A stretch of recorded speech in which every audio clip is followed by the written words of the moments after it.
Salam alaikum, Azul, bonsoir. Le régime algérien est comme tous les régimes qui se sont imposés à leur peuple par la violence ou le mensonge. Et dans les deux cas, les régimes de cette nature ont besoin d'alliés qu'ils prélèvent du cœur même des populations qu'ils oppriment. Et plus les dynamiques qui les contestent sont fortes, plus ils ont besoin de ces deux méthodes. Tromper les gens et les désorienter par le mensonge, ou recourir à plus d'alliés au sein de la société pour les opposer à leurs propres compatriotes pour en faire le bâton de la répression et l'outil de la désinformation. Si c'est par la violence et tous ces paliers, depuis le flicage jusqu'à la répression armée, tous les dispositifs et les agents qui y participent sont fondés sur la collaboration directe des enfants du peuple, comme on dit assez légèrement, je dois l'avouer.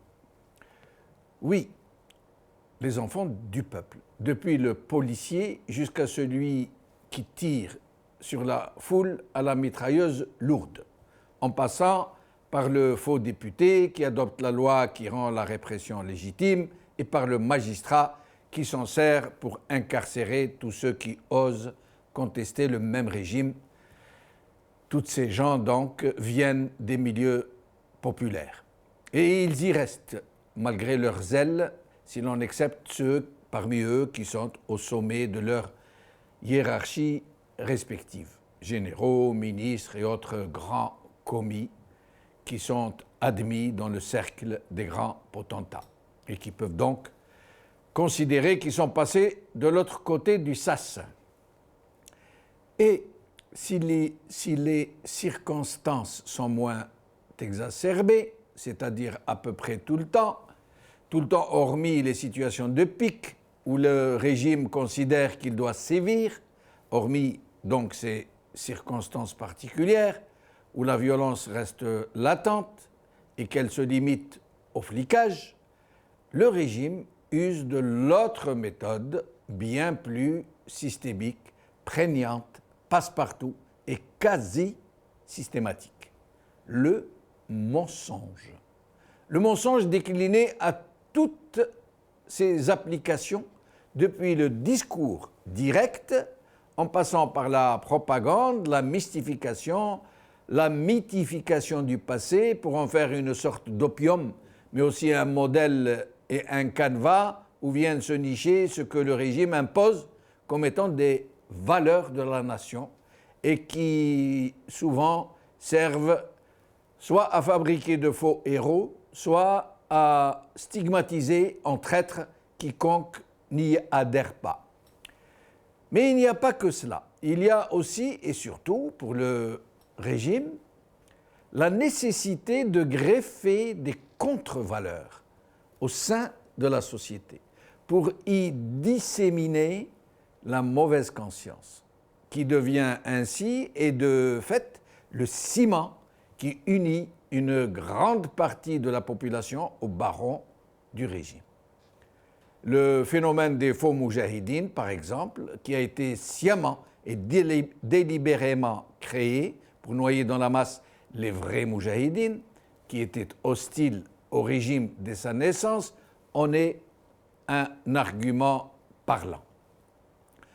Il en est de même de la grande corruption, et de la corruption de masse, puisque le régime a eu besoin de disséminer la seconde, de la populariser, de la vulgariser, de la rendre accessible à tous pour que la première puisse devenir invisible, celle des grands barons du régime. Et c'est ainsi, avec un arsenal de procédés, utilisés selon les circonstances, que le régime continue de mener le pays droit au mur dans le même temps qu'il enfume une grande partie de l'opinion publique, dans le même temps qu'il viole les droits naturels de l'homme, dans le même temps qu'il use des enfants du peuple pour briser les aspirations du peuple, dans le même temps qu'il sème les ferments de la haine et de la détestation dans le cœur des Algériens, au risque de provoquer une autre tragédie. Mais peu lui chaud. Et c'est ainsi aussi que ce régime fait feu de tout bois pour compromettre toute reprise du Hirak, dans le même temps qu'il gère le fléau du Covid avec une désinvolture criminelle qui pourrait provoquer une hécatombe. Un régime qui se vautre dans le mensonge et la contradiction sans craindre ni le ridicule, ni la réaction des zélotes qui se disent des élites et qui regardent passer les trains de l'histoire en mâchouillant leur sempiternelle rumination. يا بلادي قلبي راه معمر مازال نسمع صوتي خلوني نهدر سلمية الشعب عمرو ما كسر يقول الحق ما راهوش يخسر اليوم الشعب ليبرال ليبرال الجيري ليبرال ليبرال ليبرال الجيري اليوم الشعب ليبرال ليبرال الجيري ليبرال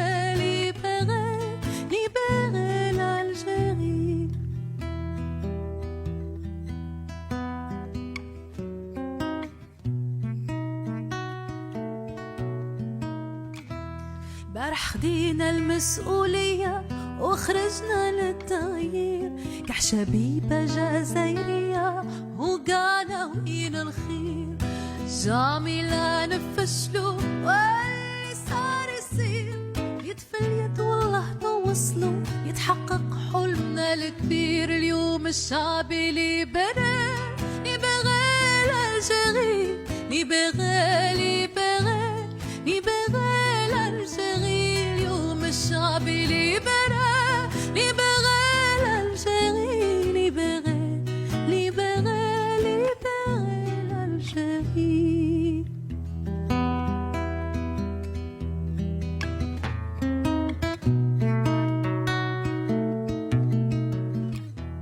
يما كتري من دعاوي أولادك راهم خارجين للحرية يما مولادك متحضرين طالبين ديمقراطية هكا الورد زيد الياسمين في مسيرة سلمية على التغيير معولين يوم الشعب ليبرال ليبرال الجيري اليوم الشعب ليبرال ليبرال الجيري اليوم الشعب ليبرال ليبرال الجيري يوم الشعب ليبرال ليبرال الجيري.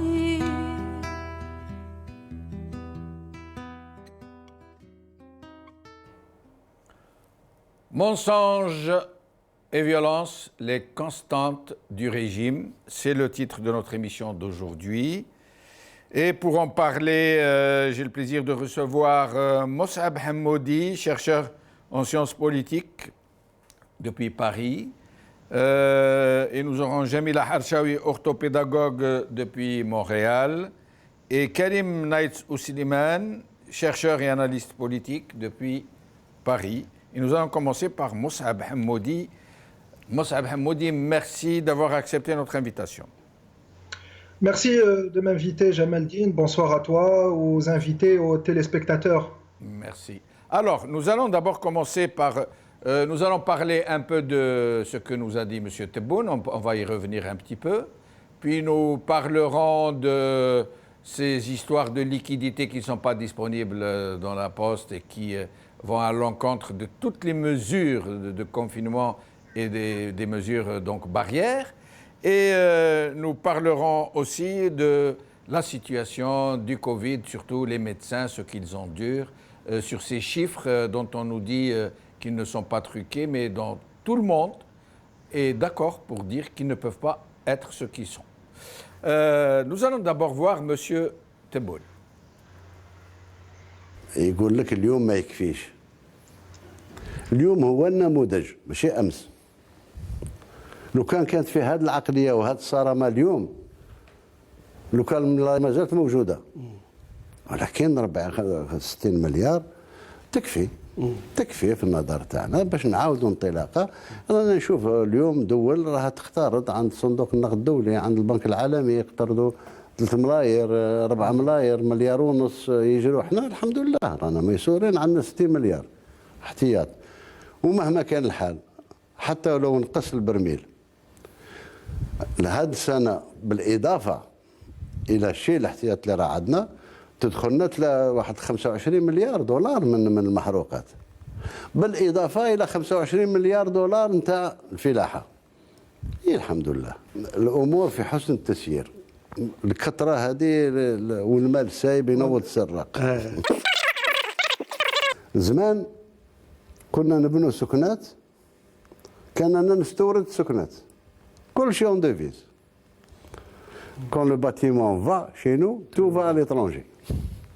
C'était comme ça. Donc maintenant, oui, quand le bâtiment va, tout va. نهار اللي حبسوا برامج السكن مع الكوفيد ومع هذا كثير من الناس حرفيين وهذو توقفوا. إذا سيت اون غروند لوكوموتيف. هذا هو بالنسبة لبناء الاقتصاد المتكامل بالثروات نتاعنا. اليوم قادرين بالثروات نتاعنا. أنا منعت باش نزيد نستورد ليسانس ولا المازوت en 2021 ممنوع. جيب رافينري ورافين تاعك وجيب المنتوج تاعك. هذا ما كان. وسي بوسيبل تري بوسيبل. انا هضرت مع الاختصاصيين قال لك وي بو. عندنا 2 زوت رافينري كيما هذه نتاع سيدي رزين اللي داروا فيها الكراكاج. افيك 2 زوت اون فا اكسبورتي اون فا اكسبورتي الغازوال. Des choses, on en a déjà parlé avant-hier et hier, mais d'abord les 60 milliards de réserves de change dont on nous avait dit en début d'année qu'elles étaient de 56 milliards et qu'il a en fait des petits. Il nous parle de ces 25 milliards de dollars créés par l'agriculture, générés par l'agriculture en 2019, dont personne n'a rien compris. Et il nous dit que pour 2020, ce sera la même chose. Il y aura 25 milliards de dollars aussi. Et il nous dit que le bâtiment algérien maintenant, du jour au lendemain, il est devenu totalement algérien, ou presque, puisqu'il est algérien à 99,99%, nous a-t-il dit. Et il nous dit aussi, l'autre outrance absolument incroyable que personne n'a compris, que non seulement ils ne vont plus importer d'essence et de gasoil en 2021, pas du tout, pas une goutte, rien, mais qu'ils vont en exporter, comme ça, du jour au lendemain, alors qu'ils n'ont pas les capacités, ne serait-ce que de satisfaire le marché local. Mossab. Oui, c'est totalement impressionnant ce degré de déraison, parce que nous savons dans le topo général à l'international que les politiciens d'habitude, ils peuvent faire usage du discours pour ne pas dire les choses tout à fait comme elles se produisent dans le réel. Le problème avec Tebboune, c'est qu'on est dans un autre cadre, dans une autre dimension, c'est-à-dire c'est à peu près semblable à un enfant qui découvre la vie, qui essaye de mentir et que normalement ses parents le grondent pour ne pas être mal élevé. Le problème avec Tebboune est qu'il est septuagénaire.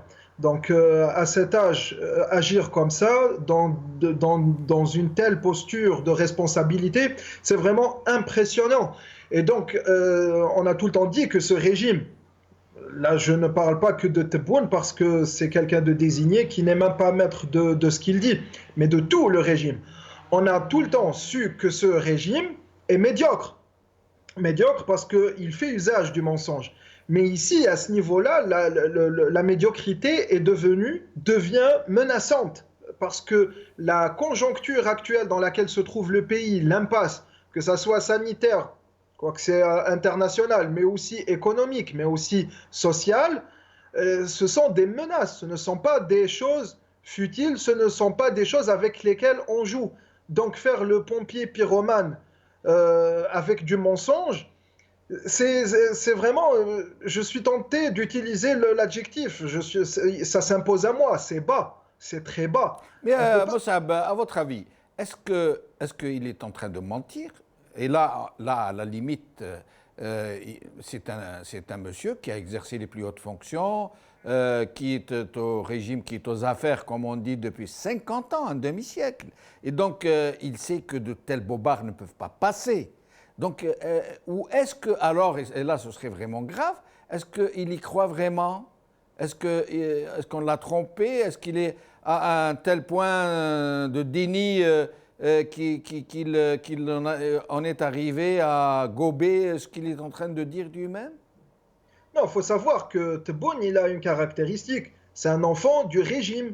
Donc, c'est quelqu'un que pour lui, tout ce qui est dit par le régime est la réalité. Ce n'est pas la réalité telle qu'elle est dans le réel, mais la réalité même si elle est fictive.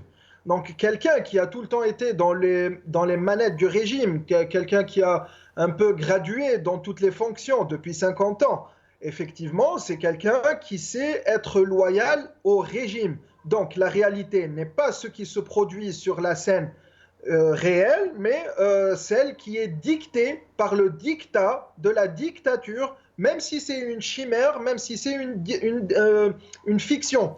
Ici, d'ailleurs, Tebboune, c'est le parfait profil. C'est pour ça qu'il était choisi et désigné, parce que c'est le profil docile qui peut aller à toutes les audaces. Et on va demander à Naïtou Slimane. Karim Naïtou Slimane, merci d'avoir accepté notre invitation. Bonsoir Jamaldine, Bonsoir. merci de votre invitation. Bonsoir à vos respectables invités et à tous nos téléspectateurs.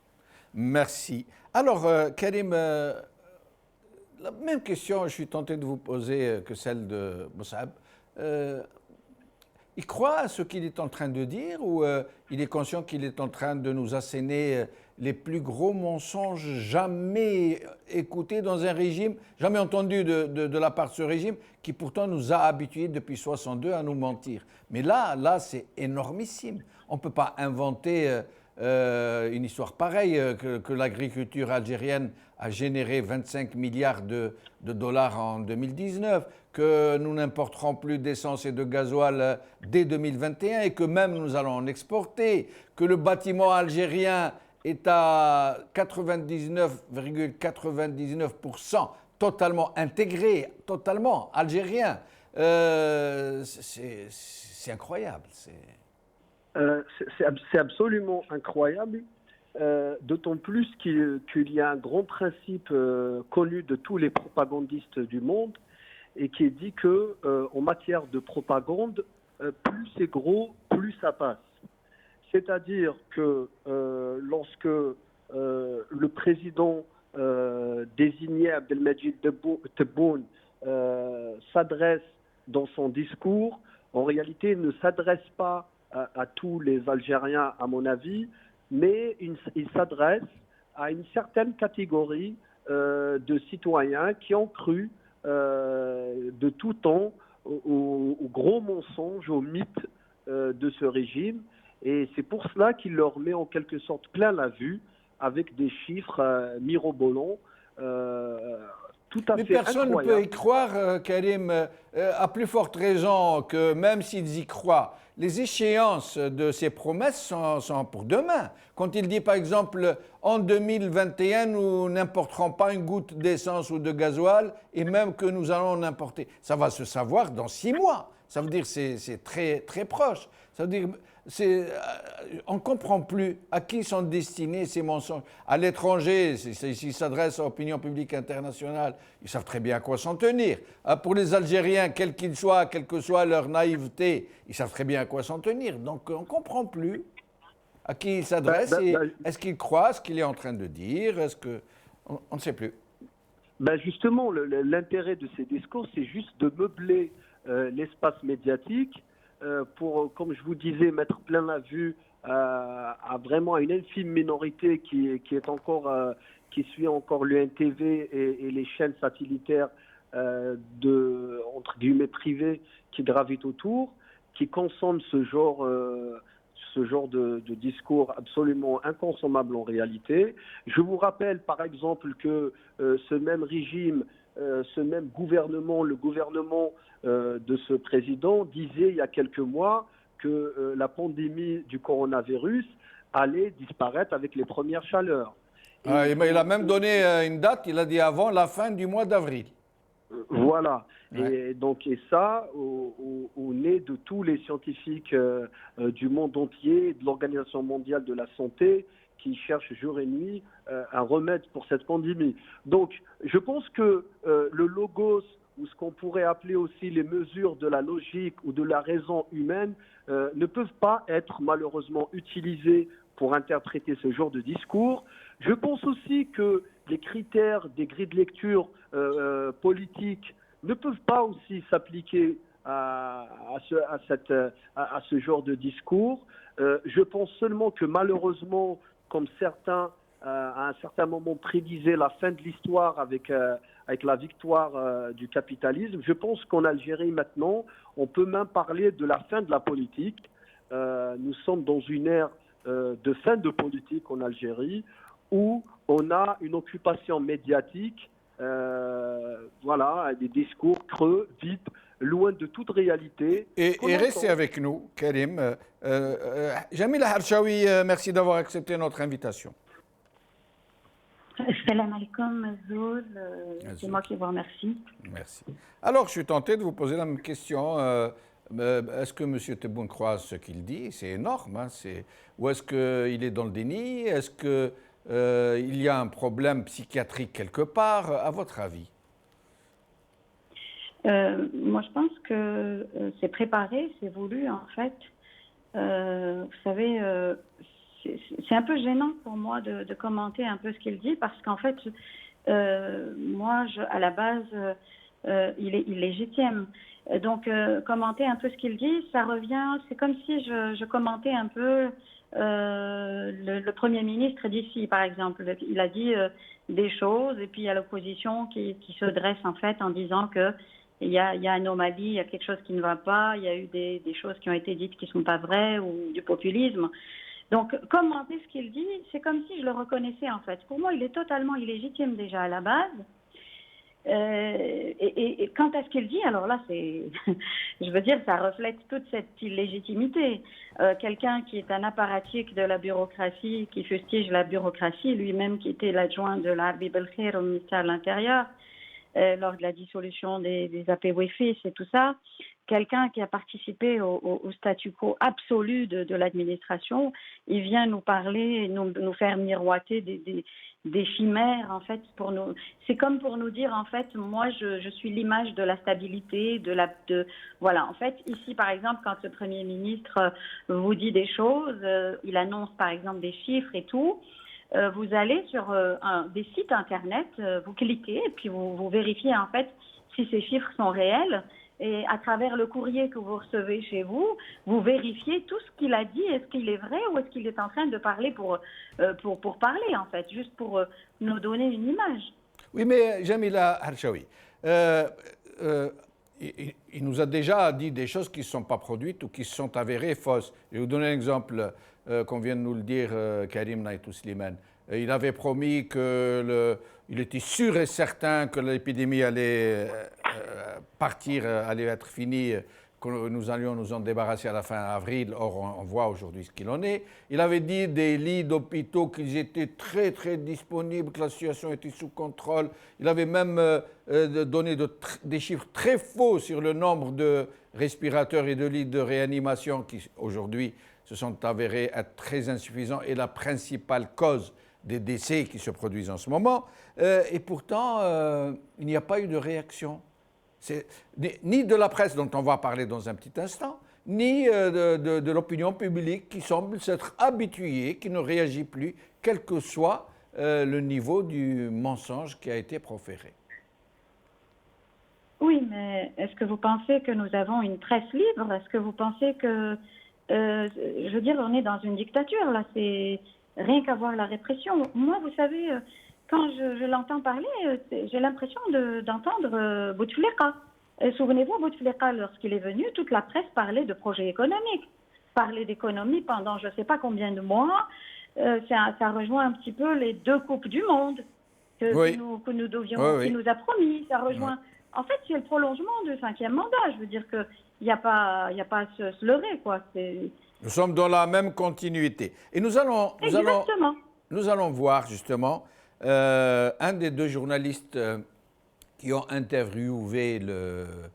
Tebboune, celui qui parlait en français, M. Abdoun. Nous allons l'écouter parler à M. Tebboune, et écoutez bien parce que ça vaut le déplacement. Il n'est pas là pour poser des questions, il est là pour faire des éloges. Écoutez.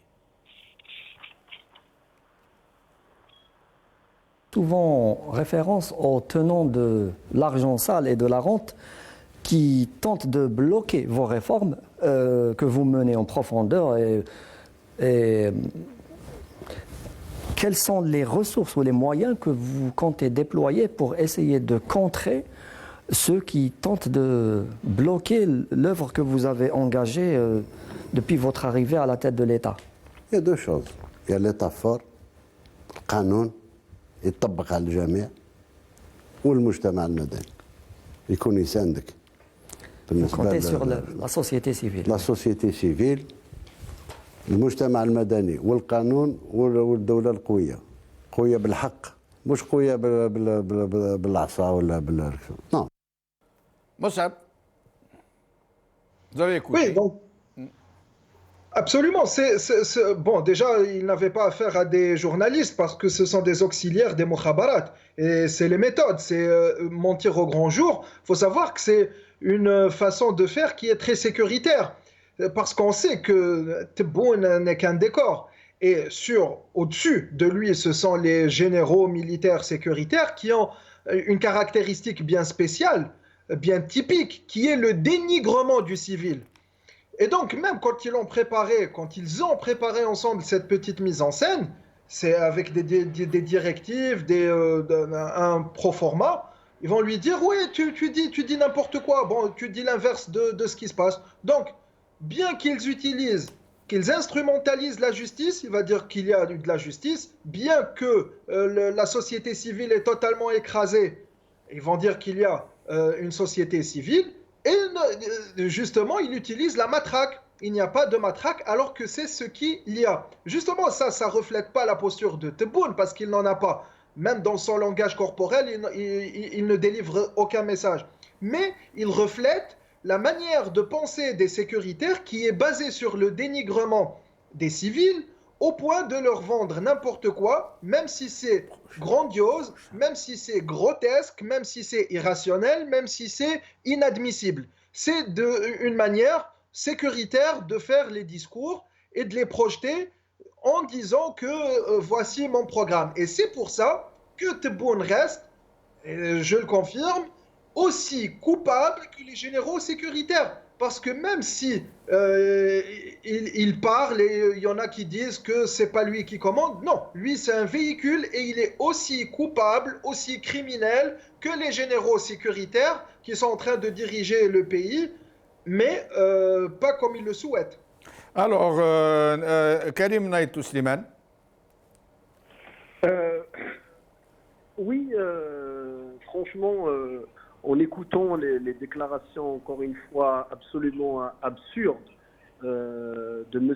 Abdelmajid Tebboune, je pense qu'il y a une chose qui est sûre, parce que là, il parle encore d'indépendance de justice, d'une justice forte, de la loi au-dessus de tout, il parle aussi même de la société civile.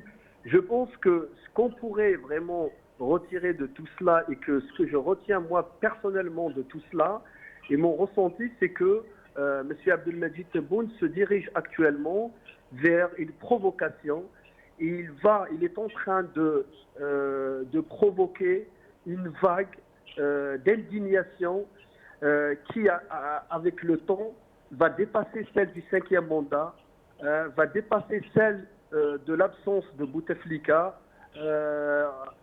En fait, il est en train tout simplement de travailler pour la préparation de la deuxième vague du Hirak, qui, je pense, va réellement sauver la Et cette attitude de cette presse qui pousse l'audace, j'allais dire, plutôt qui pousse la caricature jusqu'à nous livrer de tels éloges, de tels dithyrambes en direct à la télé.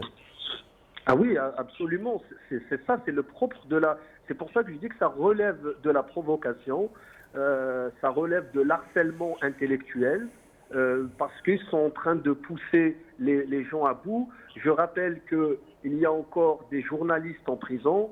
Je pense notamment à Khaled Dararni, je pense à Saïd Boudour, il y en a d'autres. Je pense aussi que il y a beaucoup de familles actuellement qui attendent leurs enfants qui sont toujours en prison. Et je pense que tout cela va contribuer à remonter encore les champs, à les chauffer à blanc. Et je pense que bientôt, dès que le Covid-19 ou la Covid, comme préfère dire l'Académie française, dès que la Covid-19 disparaîtra, je pense que Abdelmajid Tebboune, comme le faisait à l'époque El Gaïd Salah, sera lui-même le meneur de l'Hirak. C'est lui qui va faire sortir les gens dans la rue parce que trop c'est trop. Et je pense que là, nous avons dépassé toutes les bornes, même celles de la raison, de la logique, de l'admissible. Ça n'est plus admissible de voir, d'écouter ces pseudo-journalistes faire ventre plat et quémander quelques phrases. On ne comprend pas. D'accord. Alors, pas possible. Jamila Harshawi, comme vient de nous le dire Karim Naïtou Slimane, donc ces journalistes qui non seulement ne disent rien, pas une question, pas une allusion à leurs propres confrères qui ont été emprisonnés pour le seul crime d'avoir exercé leur métier, qui croupissent maintenant dans les geôles du régime, pas un mot, mais qu'en plus ils se la ramènent, comme on dit, avec des longues tirades comme ça pour votre œuvre, votre réforme, vos profondes ceci, vos cela. C'est très indécent, c'est quasiment impudique. D'où tire-t-il cette audace? Comment se fait-il qu'ils ne se rendent pas compte qu'ils sont vraiment insultants pour toute l'opinion publique, pour tous leurs compatriotes? Mais vous savez, Karim Tabo avait dit une chose, il avait dit en prison, je ne regardais que le NTV en fait, j'avais le droit qu'à ça. Et je comprends les gens en fait qui, quand ils n'ont que ce média en fait, très souvent ce sont des personnes âgées et tout, ou qui n'ont peut-être pas accès à l'internet, on se croirait en Suisse ou quelque chose comme ça. Déjà, les questions, en fait, quand le journaliste, il répond presque à la question, ce ne sont pas des questions qu'il pose, en lui disant quand les gens bloquent les réformes, c'est-à-dire que vous êtes en train de l'œuvre que vous entreprenez, là, c'est pas une question, ça, je veux dire. Et quand lui, il répond, il dit une connerie, alors là, je veux dire, le قانون يكون صارم والمجتمع المدني يساعدني. كيفاش يساعدك المجتمع المدني alors que quelqu'un qui condamne, qui dénonce une affaire de corruption, qui dénonce l'état des choses, يدخل للحبس. C'est complètement, c'est de la folie, je veux dire, ça, même un petit enfant de 12 ans qui voit ce qui se passe, il va à l'hôpital, il voit la gabegie, il accompagne son parent à l'hôpital, il voit ce qui se passe, partout ailleurs, y compris les cadres, ils savent très bien ce qui se passe. Mais est-ce qu'ils peuvent dénoncer? Ailleurs, à l'étranger, vous savez, on surveille, je veux dire, la séparation des pouvoirs, fait en sorte que vous n'avez pas le droit, je veux dire, même s'il y a des petites affaires de corruption, mais c'est pas, je veux dire, c'est pas aussi outrancier que ça, je veux dire. Alors, nous allons encore écouter M. Tebboune. Et peut-être avez-vous la réponse de la question que nous nous posons tous. Il parle de famille. Avant, on n'était pas d'accord. Grâce à Dieu, aujourd'hui, tout le monde rejoint la famille. Vous allez l'écouter et j'aimerais que vous nous disiez, mes chers amis, qu'est-ce qu'il entend par famille? Est-ce qu'il entend la grande famille algérienne, le peuple et tout? Est-ce qu'il s'en rendre compte, il a parlé de la famiglia, cette option mafieuse de la famille, du clan, du régime, de la meute, de la mafiocratie, on l'appelle comme on veut. Nous allons l'écouter. نتاعي الحقيقية هو أن نعيد اللحمة بين الجزائريين الجزائريين أعتقد أن فيما يخصني، فيما يخص القرار المباشر، فيه ناس اللي كانوا ضد وفيه ناس اللي كانوا كذا، اليوم راهم قاع يلتحقوا بالعائلة. لازم نفصل نهائيا بين الماضي والحاضر والمستقبل. مصعب، alors الناس كل قاعدة تلتحق بالعائلة. Ce n'est pas le cas, donc, puisque le Hirak est encore vent debout contre tout le régime, et s'il ne sort pas, c'est juste à cause du corona. De qui il parle? Du clan. Alors pourquoi tu es en train de dire l'ahma bin al-Jazairiyin, la soudure entre tous les Algériens? À votre avis, qu'est-ce qu'il veut dire par الناس كل التحقت بالعائلة, tout le monde a rejoint la famille? Parce qu'ils pensent que tout le monde est composé de mafieux, donc ils vont rejoindre la horde.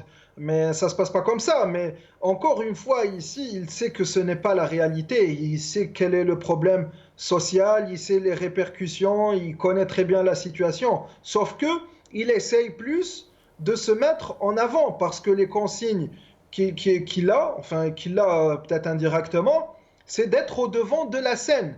Parce qu'en fait, derrière tout ça, c'est quoi? C'est la volonté des généraux de se cacher une autre fois. La seule obsession du régime, parce qu'on doit parler en termes de régime, non pas en termes de Tebboune. Le régime actuellement, il a un seul souci, c'est de reconstituer ce mur, cette vitrine qu'il a perdue avec Gaïd Saleh, qui a permis maintenant, depuis le 22 février, aux Algériens, aux citoyens algériens de voir le régime tel qu'il est. Et donc, actuellement, après Gaïd Saleh, après la désignation de Tebboune, le seul souci du régime est de reconstituer, de reconstruire ce mur. Donc, d'essayer de mettre Tebboune le plus possible en avant, d'utiliser un langage de celui qui a la maîtrise, qui est aux commandes, sauf que ça ne lui réussit pas et que actuellement, le Hirak, mais toute la société aussi, même ceux qui sont à la solde, qui suivent le régime, eux aussi connaissent la nature de régime. Tout le monde connaît la nature du régime et il est impossible qu'il retourne, qu'il se cache derrière une vitrine politique. C'est pour ça que lui, il essaye d'utiliser des termes forts du régime, parce que l'Aïla, ça nous rappelle aussi la famille révolutionnaire, l'Aïla Taouriya, enfin ceux qui ont confisqué l'indépendance. Mais cette façon d'utiliser des mots du registre du régime autoritaire tel qu'il est connu depuis 1962 ne fonctionne plus. Pourquoi? Parce qu'avant ça fonctionnait puisqu'on ne connaissait pas la nature du régime. Rappelons que le régime algérien est le seul dans notre espace géographique, que ce soit proche-oriental ou nord-africain, qui a cette capacité de se cacher, d'avoir des militaires à la commande et de pouvoir se cacher derrière une vitrine civile. Maintenant, puisque le peuple l'a découvert, les Algériens l'ont vu, Gaïd Saleh a eu la grande imprudence de le montrer et d'accentuer la visibilité, ça y est, c'est fini. Maintenant, tout le monde ne peut pas être trompé désormais. Et c'est pour ça qu'ils vont aller dans l'accentuation de deux composantes qui sont le mensonge et la violence. Parce que quand on prend cette binarité, elle est souvent utilisée ailleurs dans le monde, mais pas avec le même dosage. Généralement, les pays n'utilisent pas, ou les gouvernements n'utilisent pas le mensonge, ils utilisent un degré moindre qui est la désinformation pour utiliser la violence, notamment lors d'événements sociaux, pour pouvoir se poser en bouc émissaire, pour pouvoir aussi utiliser la violence légale. Or, avec le régime algérien, il accentue le mensonge, il accentue aussi la violence, ce qui le met automatiquement de facto comme coupable. Donc, même le discours de Tebboune sur la famille, sur tous ces points, il ne tient pas, il reste creux, il ne sonne pas, puisque tout le monde a une idée bien ancrée, il voit le régime, il le connaît, et quoi qu'il en soit, il est désigné comme coupable. C'est le régime qui est le coupable de tout ce que subit le citoyen algérien, et ce que est en train de subir l'État et la nation. Naïtou Slimane, ce mot de famille, l'Aïla, il nous dit, alhamdoulilah, tout le monde est en train de rejoindre la famille. Alors, à votre avis? Encore une fois, Djamaldine, il est extrêmement difficile de comprendre les considérations, cette fois-ci anthropologiques, de M. Abdelmajid Tebboune lorsqu'il parle de la famille, la grande famille. Alors, pour la blague, ça rappelle quand même les grandes familias siciliennes, peut-être, ou si on parle de l'Algérie, actuellement, j'ai envie de dire qu'il y a deux familles. Donc, je ne sais pas de laquelle il parle. Est-ce qu'il parle de la famille de ceux qui mangent ou de ceux qui ne mangent pas? Parce qu'actuellement, il y a, et notamment à cause du Covid-19, il y a une paupérisation absolument galopante dans les couches populaires et quotidiennement, beaucoup de familles tombent sous le seuil de la misère. Donc, est-ce qu'il parle de ceux qui possèdent et ceux qui ne possèdent pas? Est-ce qu'il parle aussi de la famille, de ceux qui voyagent et de ceux qui ne voyagent pas, de ceux qui ont des passeports rouges ou de ceux qui ont des passeports verts sans jamais avoir de visa dessus? Est-ce qu'il parle de ceux qui envoient leurs enfants s'instruire dans les universités anglaises et américaines? Ou est-ce qu'il parle de ceux qui n'ont même plus les moyens d'assurer des études décentes à leurs enfants en Algérie? Donc tout cela est encore une fois à clarifier et je pense qu'en réalité les choses sont claires parce que quoi qu'il dise, quoi qu'il fasse ou qu'il essaye de faire, il va se rattraper à un certain moment parce qu'il s'appelle le réel, parce que le réel, Djamaldine, ne pardonne pas et les familles algériennes aujourd'hui font face à ce réel quotidiennement et le réel actuellement et la réalité des familles algériennes, c'est malheureusement pour la plupart, c'est la difficulté, la misère, la peur. Et nous allons en parler, c'est un des sujets d'aujourd'hui, nous allons y revenir tout à l'heure. Jamila Harshawi, qu'est-ce que vous avez compris, vous, de cette famille dont nous parle M. Tebboune? Alhamdoulilah, raj'ou al-nas, al-tahmou, raj'ou al-aïla. Est-ce qu'il parle des clans? Est-ce qu'il parle des Algériens? Ce qui n'est pas le cas, puisque tout le monde piaffe d'impatience pour reprendre le hirak. Qu'est-ce qu'il veut dire? Moi, j'ai l'impression, en fait, qu'il se met un peu dans la peau, c'est-à-dire qu'il essaye de donner l'impression d'être un président légitime. Certainement, ça devait être les mêmes discours populistes au lendemain de l'indépendance par Boumedienne, certainement. J'étais pas là mais ça devait être les mêmes quand on. À cette époque-là, c'était plutôt Bembella. Bembella, Boumedienne, à cette époque-là, il était effacé, il attendait son heure. Oui, c'est-à-dire que ça y est, maintenant on a fait notre révolution, maintenant tout va bien, on est même capable de faire 25 millions, donc rien que de l'agriculture, donc c'est un peu aussi pour préparer un peu ce qu'ils veulent faire, c'est-à-dire semer le désordre plus tard. Ça commence d'ailleurs. Voilà, vous savez, ils ont même créé une émission qui s'appelle Hna Flahna, hein, vous vous souvenez? Oui. Donc, Kunna Flahna, Kunna Aïla, Lahma Wahda, Kunna la stabilité, ou l'agriculture, le 25 milliards, etc. Et puis, ils sont venus nous troubler notre fête. Voilà, il y a des ennemis de l'Algérie. Il est en train de planter un décor de village Potemkin. Exactement. Donc, c'est ça. Et moi, j'ai l'impression que c'est ça, en fait. Et puis, d'un autre côté aussi, il s'adresse ce qu'on appelle, les bandessia, je veux dire les bandessia, enfin, ce qu'on appelle... Donc, il s'adresse un peu à eux pour les maintenir, en fait, dans cette servitude, en quelque sorte. Hein, donc, c'est ça. Alors, comme l'a souligné Karim Naïtou Slimane, les gens sont dans de très grandes difficultés avec une gestion du Covid absolument... inimaginable, hein. C'est plus que catastrophique, avec une carence en termes de prise en charge des gens qui sont en dessous du seuil de pauvreté qui se compte par millions, qui n'ont même pas de quoi manger, avec y compris ceux qui ont un petit pécule pour vivre, comme les retraités, qui n'arrivent même plus à retirer de l'argent pour aller essayer de faire des achats minimaux. Il n'y a plus d'argent dans les postes, il n'y a plus de liquidité. Et d'ailleurs, on ne comprend pas pourquoi il n'y a plus de liquidité, puisque du temps de Yahya, la planche à billets a fonctionné à un niveau absolument effarant. Ils ont imprimé de l'argent à ne plus pouvoir, à ne plus savoir où le mettre. Et là, il n'y a plus de liquidité, il n'y a plus d'argent dans les banques, dans les postes. Et nous allons vous montrer quelques images, puis nous allons essayer de comprendre.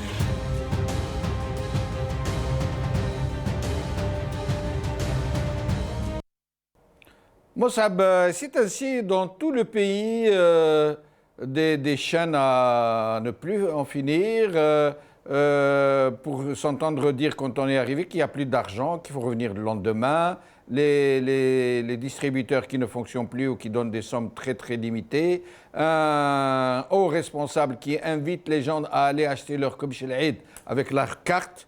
Hein, comme si les maquignons qui viennent au souk viennent avec leurs machines pour encaisser. C'est du n'importe quoi et les gens se bousculent en pleine période de confinement. Vous les avez vus agglutinés les uns aux autres. C'est un peu comme si ce régime voulait propager encore plus le virus.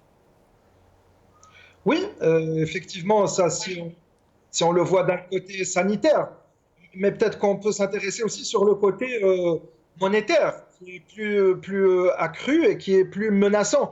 Parce qu'ici, on a deux phénomènes. On a en fait le produit, lorsqu'il est existant, il n'y a pas la monnaie. Et lorsque la monnaie est existante, il n'y a pas le produit. Et ça, bien sûr, c'est le problème de la liquidité monétaire. Ça, bien sûr, elle est causée par la chute des prix de l'hydrocarbure, bien sûr, par la planche à billets qui a causé l'inflation.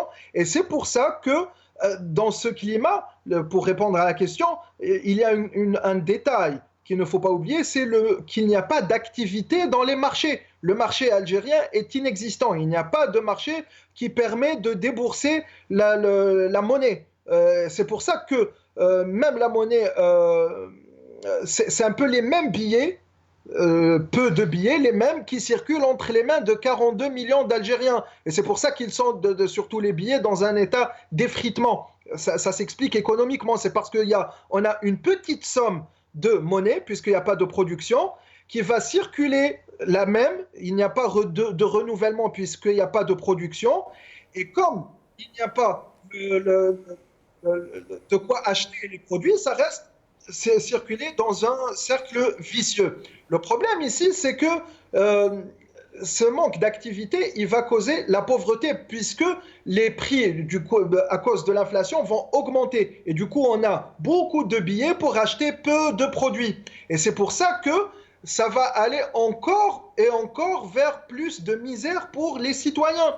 Et d'ailleurs, l'inflation tant attendue, après tout ce qu'ils ont imprimé justement du temps de Yahya, avec la raréfaction des ressources, tout le monde s'attend donc à une stagflation, comme on dit, une stagnation doublée d'une inflation. Oui, effectivement, et les répercussions se voient déjà, parce qu'il y a des phénomènes, par exemple, qu'on ne peut pas observer dans les réseaux sociaux et qui sont plus dans la vraie vie. On sait que l'Algérien a deux notions fortes. Il ne s'agit pas de les critiquer normativement, mais de les observer, qui sont par exemple le hachma ou le rojla. Donc ici, si on s'appuie sur ces deux notions anthropologiques, on va voir des changements de comportement. Par exemple, tellement les gens n'arrivent plus à subvenir à leurs besoins, ils ont écarté ces deux notions, de sorte qu'on a par exemple des familles où le père de famille ne peut plus subvenir, alors il va envoyer sa femme chez la femme de son voisin pour demander de l'argent en prêt. Et pour le hachma, il y en a même qui vendent leurs meubles pour subvenir à leurs besoins. Donc on commence à voir ces effritements, on commence à les observer. Et entre ce temps-là, justement, il y a autre chose. Il y a les militaires qui continuent d'avoir leur 25% du PIB national, c'est-à-dire qui est estimé à 9,5 milliards de dollars, sans qu'ils soient en guerre, sans qu'ils soient engagés dans des conflits, sans qu'ils subissent une menace à l'international. Donc ici, on a une population des civils qui s'enfoncent encore plus dans la pauvreté, et on a des militaires qui continuent leur raquette. Et entre les deux, qu'est-ce qui se passe à la société? Il y a une déclassification, c'est-à-dire que actuellement en Algérie, il n'y a pas de classe moyenne, elle est complètement démolie puisqu'elle est déclassée. On a par exemple des catégories sociales qui sont censées être aisées mais qui tombent dans la classe moyenne, par exemple les médecins. Normalement un médecin, il est capable dans les classes moyennes supérieures. Voilà, et qui arrivent, ils sont généralement identifiés par la capacité d'épargne. Or, on a des médecins qui n'arrivent pas à épargner, qui vivent vraiment, qui ont du mal à arrondir leurs mois, et ceux qui sont censés être dans la catégorie classe moyenne, qui tombent dans la pauvreté, quand bien même ils ont une activité professionnelle. C'est-à-dire, ce régime est en train de désagréger la société, de casser ses couches sociales et professionnelles, de détruire son économie, alors que les militaires s'enrichissent. S'enrichissent avec l'argent de qui? Ce n'est pas quelque chose qu'ils produisent. Avec l'argent de ce peuple qui sont en train de désagréger. Parce qu'il faut savoir pour la famille algérienne que par exemple si un père de famille gagne 4 millions de dinars, il a 1 million à donner comme ça aux militaires et se prive lui de santé, d'instruction pour ses enfants, d'études, de temps, de choses dont il a besoin, et il les donne comme ça pour des militaires qu'ils se l'accaparent sans raison. Et c'est pour ça que cette situation, elle est très dangereuse, parce qu'on est en train de voir que la société est en train de s'effriter, et le seul responsable, même de cette famine, même de ce Covid, parce que tandis que nos voisins marocains et tunisiens font leur possible pour soigner la population, quitte à ouvrir des hôtels pour permettre aux médecins de soigner, nous, on a un régime qui sacrifie ces médecins sur l'autel du Covid.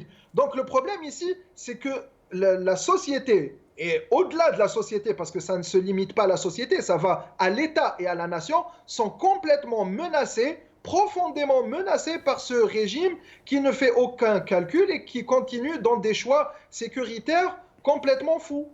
Alors, Karim Naït Ousliman, donc voilà, après la prospérité relative des années où le prix du baril avait atteint des pics, est venu, et à ce moment-là, le régime avait réussi à donner l'illusion qu'il y avait une grande classe moyenne, très large, qui vivait très bien. En fait, c'était le fruit de la corruption de masse, de l'argent qu'on distribuait à des millions de gens sans vrai, sans vrai travail, sans création de richesse, et puis, avec l'effondrement des prix du baril, la rente n'est plus possible, ni la corruption de masse, et le Covid est arrivé, et le confinement, et l'impossibilité d'aller se débrouiller pour ramener de quoi vivre. Et là, même les liquidités se sont mises de la partie, il n'y a plus d'argent dans les postes, dans les banques, et maintenant nous sommes face à une société moyenne qui s'est du jour au lendemain littéralement réduite en peau de chagrin. Et les gens n'ont plus de quoi manger. Des retraités qui ont travaillé toute leur vie arrivent très difficilement à joindre les deux bouts. Et maintenant, même quand ils vont chercher leur pension, il n'y a pas d'argent à la poste. On leur demande de revenir, mais pas seulement les retraités, des fonctionnaires, un peu tout le monde. Comme vous l'avez dit vous-même tout à l'heure, les gens, aujourd'hui, ont un problème non seulement pour les plus pauvres d'entre eux d'être pris en charge par l'État, mais y compris par ceux qui disposent de moyens modestes, mais qui disposent de moyens quand même, n'ont plus les moyens de retirer leur argent pour essayer de se nourrir. Karim Naït Ousliman. Absolument, et c'est malheureusement la triste réalité, c'est que maintenant, il faut dire les choses clairement. C'est-à-dire l'heure est grave et l'heure aussi devrait être normalement à la franchise, ce que le gouvernement et ce régime ne font pas. D'abord, il faut savoir que ce régime-là, tel qu'il est actuellement, tel qu'il conçoit la conception de l'État algérien, la conception de l'État n'a pas été faite pour sauvegarder l'intérêt populaire. Elle est faite pour une auto-sauvegarde du régime lui-même. Et donc, si la liquidité est un peu retenue dans les banques en ce moment, il y a bien sûr toutes les raisons économiques de l'inflation, de la stagnation, de tous les effets néfastes de la crise économique, mais il y a aussi surtout une volonté de veiller sur ne pas montrer réellement l'étendue de la crise qui frappe le pays, la crise structurelle de l'État et du régime, parce que en fermant un peu les guichets à la face des citoyens, le régime donne un signal fort, c'est-à-dire il évite le rush et il va distribuer au compte-gouttes ce qui reste à distribuer en réalité. Parce que ce qu'il faut savoir maintenant, c'est que le peuple algérien fait face à une crise économique qui était prévisible, que tous les économistes ont prévu, mais une crise économique doublée malheureusement d'une crise sanitaire. Donc ce qu'il faut dire maintenant, c'est que déjà, et c'est là où déjà ce régime pêche gravement, c'est qu'il gère avec une grande désinvolture cette crise sanitaire. Alors qu'on observe maintenant, et tout le monde est convaincu actuellement, que la pandémie du Covid-19 en Algérie, actuellement, a atteint son pic. C'est-à-dire que nous faisons face aux chiffres les plus élevés de la courbe. Et donc, il y a de plus en plus de victimes et probablement, il y en aura encore davantage. C'est-à-dire que la première chose à dire maintenant aux citoyens, c'est qu'il faut vraiment, vraiment faire attention, prendre toutes les précautions nécessaires pour se protéger, parce que malheureusement... Mais comment faire, Karim, puisque parmi ces mesures préconisées, il y a le confinement, mais que les gens ont besoin d'aller chercher de quoi vivre, parce qu'ils sont... C'est pas comme l'a dit le Walid de Djelfa, je préfère que les gens meurent de faim plutôt qu'ils ne meurent du Covid. Les gens ont besoin de se nourrir, de nourrir leurs enfants, de vaquer à leurs affaires. Oui, tout à fait. C'est pour ça que c'est ça qui rend la situation dramatique. C'est que les citoyens maintenant doivent s'organiser pour essayer tant bien que mal de se protéger, parce que ce régime n'a pas prévu de plan pour protéger les citoyens. Et la preuve en est, c'est que la dernière hérésie qu'ils viennent de nous sortir, c'est qu'ils disent, ils ont quand même osé diffuser sur leurs médias, sur leurs chaînes télévisées, de l'information comme quoi que chemin ou la chic protégerait contre le Covid-19. Donc, nous allons y venir. Ouais. Jamila Harshawi, au sujet de ces millions de gens qui n'arrivent pas à se nourrir, qui ne disposent pas de liquidité, qui ne peuvent même pas retirer leur propre argent de leur compte postal ou de leur compte bancaire, avec un régime en face qui ne donne même pas d'explication, qui n'explique même pas pourquoi ce manque total de liquidité, au point où des gens sont en train de se dire qu'il y a anguille sous roche, que c'est peut-être un clan contre un autre clan qui veut le déstabiliser et qui use de cette ficelle pour faire exploser la rue. Jamila Harshawi. Vous savez, avant de parler, de rentrer dans le vif du sujet, en fait, j'ai envie de parler la liquidité qui circule comme ça. Je veux dire qu'il n'y a pas de carte. Ici, par exemple, vous n'avez même pas besoin de sortir de chez vous. Vous payez tout par carte. Je veux dire, vous avez une carte de crédit. Vous êtes libre, en fait. C'est la liberté totale. Vous avez envie de sortir, vous sortez. Vous avez envie d'aller dans des endroits où il y a des billets, où on utilise la monnaie. Vous savez, c'est une question de volonté, parce que je connais personnellement des gens qui ont proposé des cartes magnétiques, des génies en électronique, en fait, même au temps de Bouteflika, mais leurs projets n'ont jamais été acceptés. Mais il y a des cartes en ce moment, il y a des cartes, il y a des distributeurs, sauf qu'ils ne fonctionnent pas. Ou alors ils donnent vraiment des toutes petites sommes, ils vous demandent de revenir le lendemain ou dans une semaine. Il y a un vrai dysfonctionnement pour ces distributeurs dont vous nous parlez. Et encore, c'est des distributeurs. Vous ne pouvez pas acheter à distance, vous ne pouvez pas payer vos achats depuis votre domicile. Exactement, c'est ça. En fait, il n'y a pas ces facilités qui sont accordées ailleurs. Les gens qui vont tous en même temps, qui s'agglutinent pour aller chercher de l'argent, c'est voulu aussi. Hein. Je veux dire, c'est dans l'anarchie. L'anarchie est la meilleure alliée de ce pouvoir, en fait. Hein. Ils peuvent, en fait, vous savez, quelqu'un qui a faim, il peut faire n'importe quoi. Il est capable de se vendre, de vendre même son organe pour nourrir ses enfants. Et des gens comme ça, vous pouvez les manipuler. Des gens qui ont faim, on peut manipuler des gens qui ont faim à aller commettre des attentats ou à devenir un boltagui, comme ça se passe en Égypte ou comme ça s'est passé aussi chez nous. Plus il y a de la pauvreté, plus ça arrange ce régime. Il y a quelqu'un qui a été tué à Oran il y a 2 jours, je pense. Oui, un jeune homme qui a été poignardé à mort pour un téléphone portable. Exactement. Donc les gens qui ont faim seront capables, je veux dire, il y a plus. C'est la pyramide, on est dans l'ordre de la pyramide de Maslow. On perd la tête. Quelqu'un qui ne mange pas, qui peut pas, qui voit son fils en train de crever de faim, il n'y a plus rien qui peut l'arrêter. Et ces gens-là, je veux dire, cette anarchie, ça les arrange en fait. Hein. Donc eux, ils nous donnent une image de stabilité, de tout va bien. Et en plus, ils culpabilisent aussi le peuple, attention, à travers ça. C'est-à-dire que derrière ça, même quand il dit le mujtama al-madani, ça veut dire qu'on jette toujours la faute en fait sur le peuple. Et on assiste actuellement à même des gens du clan des Badissia et tout ça qui font des vidéos en disant aux gens ما تحشموش المجاهدين كانوا ياكلوا الحشيش وكانوا يقولوا يحيى العالم ويحيى كذا. C'est-à-dire qu'on les culpabilise en leur disant لازم تموت بالشر وتسكت معليش هذه بلادك. C'est-à-dire voyez un peu les slogans هذوك تاع le chauvinisme.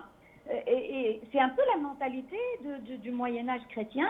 Quand les gens ils étaient malheureux, plus ils étaient malheureux, plus ils étaient, je veux dire, dans la misère la plus totale, plus on leur disait oui parce que vous avez péché, oui parce que Dieu vous punit parce qu'on a péché, et donc il faut faire preuve de plus de servitude, etc.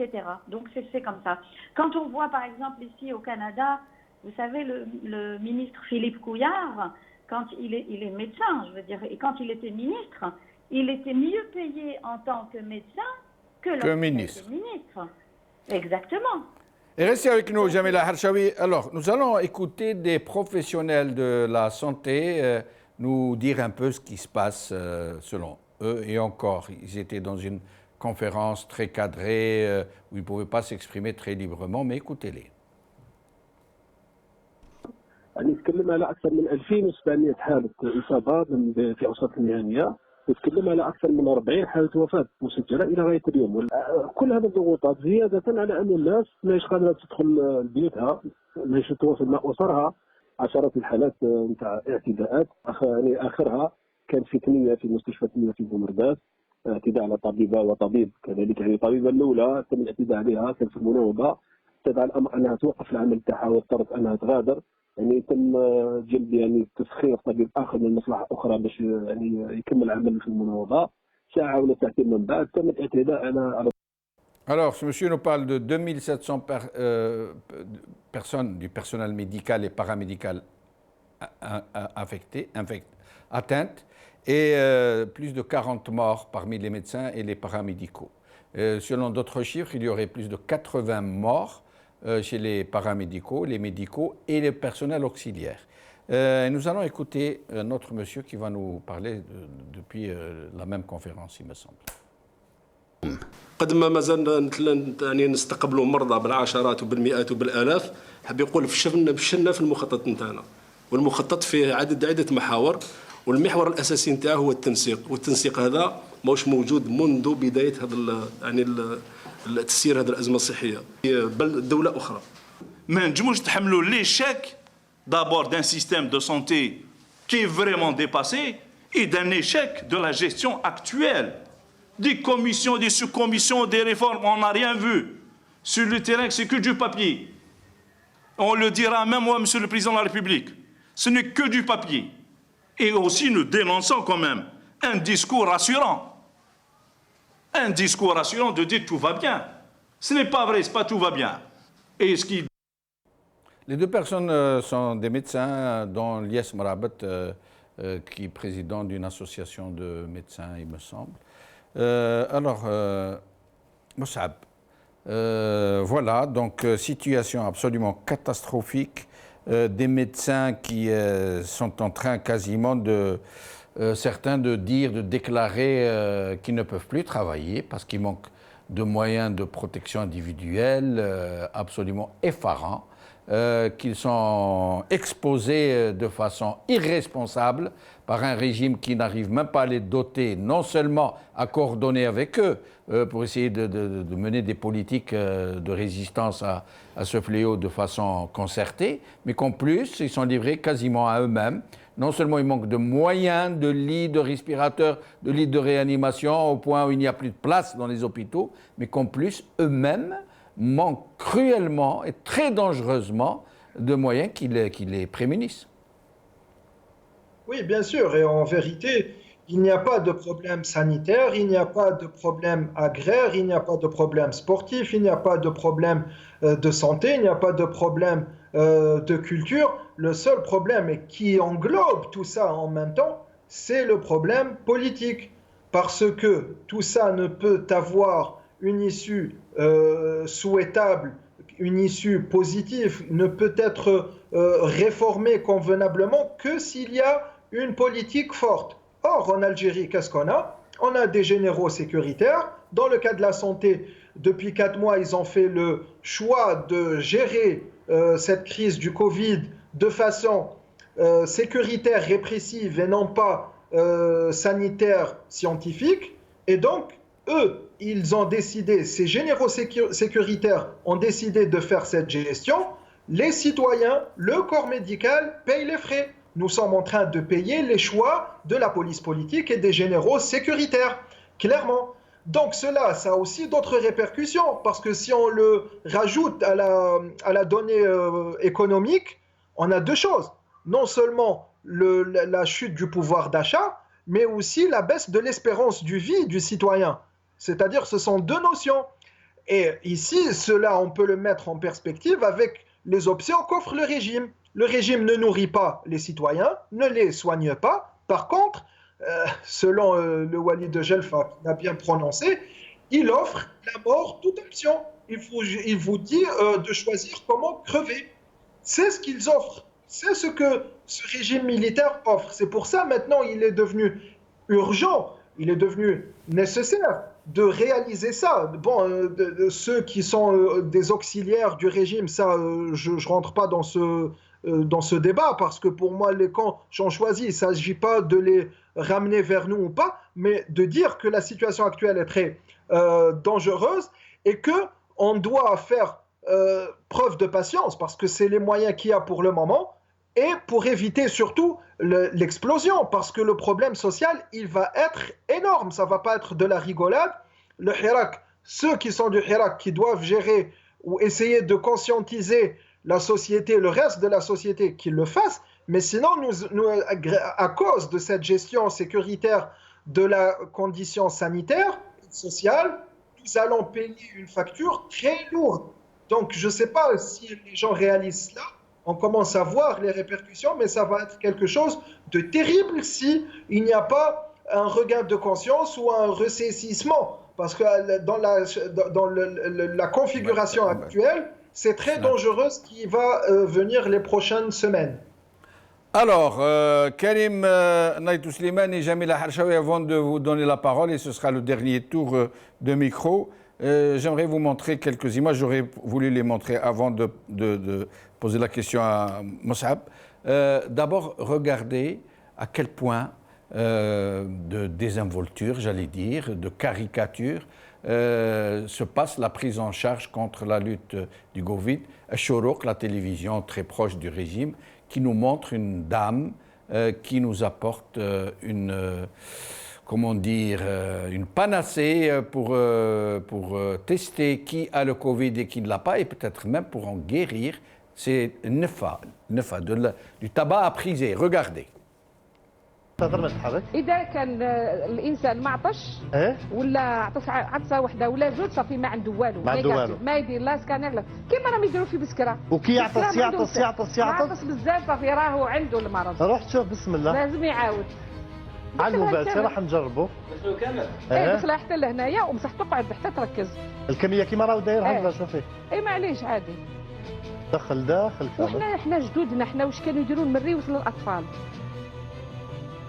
زيد منا ومنا دير منا ودير منا في الجهه الاخرى دير مليحه بزاف كثر تحس بلي الكميه تحرقك اذا ما بالحرقه ولا لا اسنا دير مليح وركز داروها كاع تونس دارها كاع الشعب التونسي هادي والحرشه ودوكا انا قلت لهم في الصيف نفس الشيء راهم كاين قاعدين يديروها هم الباقي فاتنا وبسكراي عندها استقرار نتصل بهم قالوا لي بلي عندنا استقرار والله اعلم ورقله ثانيه بصح بسكراي عندهم النفاق هما والشرق عنابه صيف اللي ما يعطسش ماهوش مريض ما يعطس صافي ماهوش مريض زيد طلع مليح لا طلعتها بيان تحس تحريق ولا ماكش تحس استنى ثاني نشوف استنى شويه وخاصة صحاب اللي عندهم الحساسية واللي عندهم الضيقة هما اللي يعطسوا بزاف. اللي ما يعطش كامل صافي ماهوش مريض، فهمت؟ ولا اللي يعطس مرة ولا زوج. Et alors elle leur dit même, tous les Tunisiens, tout le peuple tunisien l'a essayé, et elle demande à l'animateur de la télé de faire l'essai et de bien faire rentrer son doigt jusqu'aux aisselles. Alors, nous allons écouter aussi ce monsieur, écoutez bien.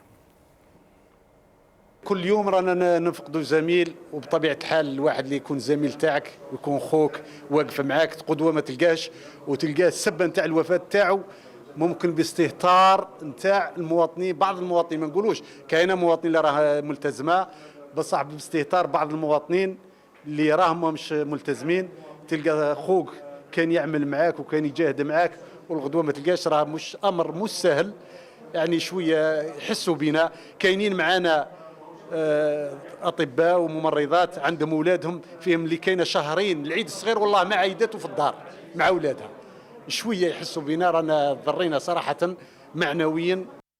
Et nous allons écouter cet autre monsieur qui nous montre combien sont très douteux les chiffres des décès qui nous sont livrés par le régime. Écoutez-le. الوجه ربي الوجه ربي اخواتي ديروا الحجر في دياركم وديروا البافات او يومي ندفنوا 10 اقسم بالله العظيم غير يومي ندفنوا 10 راه لا سلام بيسربنا 50 صندوق والجمعيات مدونا والناس المؤمنين مدونا والله ما كفاو ها من الصنادق ها البارح مدونا لا سلام بي يومين 50 صندوق ها بقاو يجا واحد 12 صندوق او بقى 12 صندوق ها بدنا جمعيات سربي لا سلام بي سربي الناس تتطوع ما لحقوش اخوتي راهو كاين الوباء هذا راهو كاين صح اخوتي ديروا البافات اخوتي.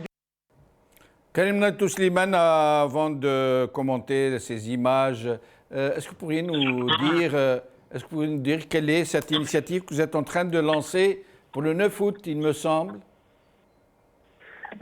Oui, absolument. C'est une initiative citoyenne qui a été lancée par un ensemble de citoyens, d'activistes pour une marche unitaire pour l'union, pour affirmer l'union, pour souder les rangs.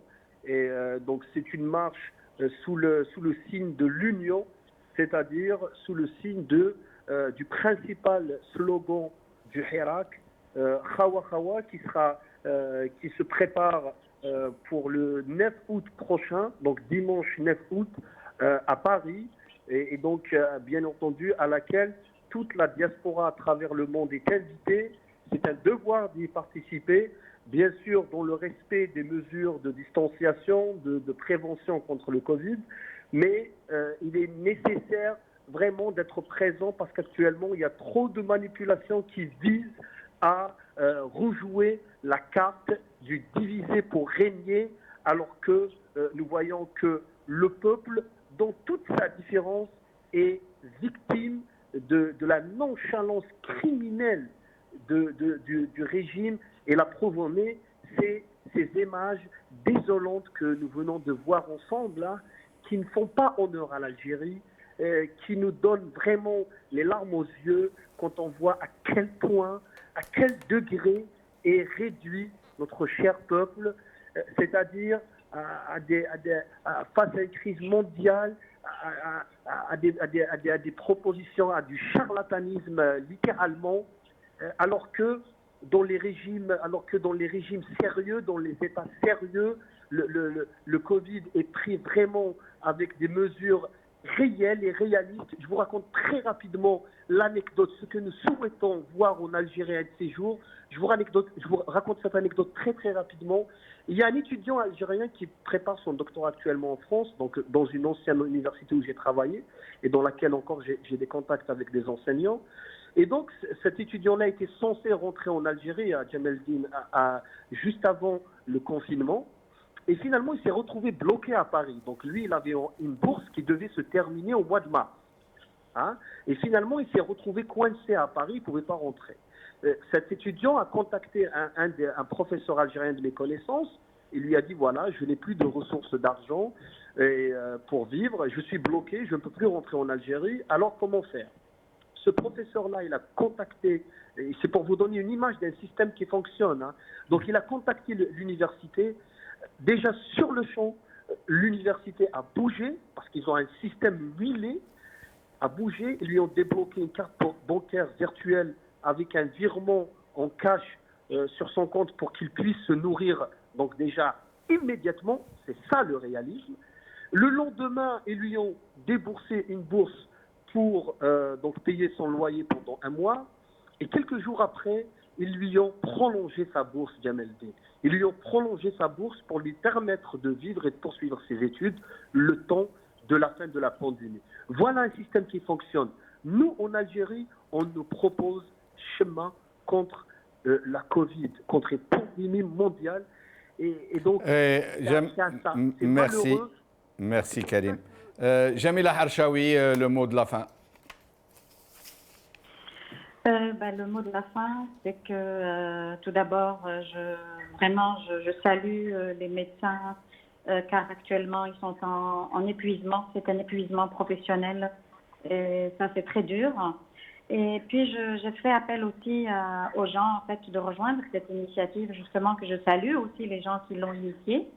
Donc celle du 9 août sur laquelle vient de parler M. Naïd Slimane. Donc j'appelle les gens à aller en masse parce qu'il y a des gens actuellement qui sont en train de diaboliser ce Hawa Hawa. Tenez-vous bien, ils sont en train même de diaboliser le mot Hirak en disant, soi-disant, qu'il a été imposé par je ne sais qui. Ils diabolisent aussi la phrase Isqat Nizam, donc en disant, racontant des vertes et des pas mûres, en disant que ça vient de je sais pas quoi. Alors, ils sont en train de casser, de briser donc cette union qui sont les fondements, en fait, les principes de la révolution, à savoir Hawa Hawa, l'union et le pacifisme, en fait. Donc, Jamila Harshawi.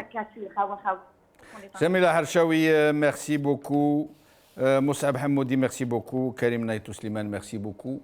Merci beaucoup à vous, chers amis, d'avoir suivi cette émission, en espérant que les Algériens pourront passer ce cap très difficile où ils devront non seulement résister et tenir bon contre un fléau qui est en train de mettre le monde entier à genoux, mais surtout contre l'impéritie, la gabegie, l'incompétence, le mensonge systémique de ce régime qui, plutôt que d'aider, plutôt qu'à la limite de lancer un appel à une sorte de trêve nationale pour essayer de tous faire ensemble face à ce fléau, est en train de continuer à diviser les gens.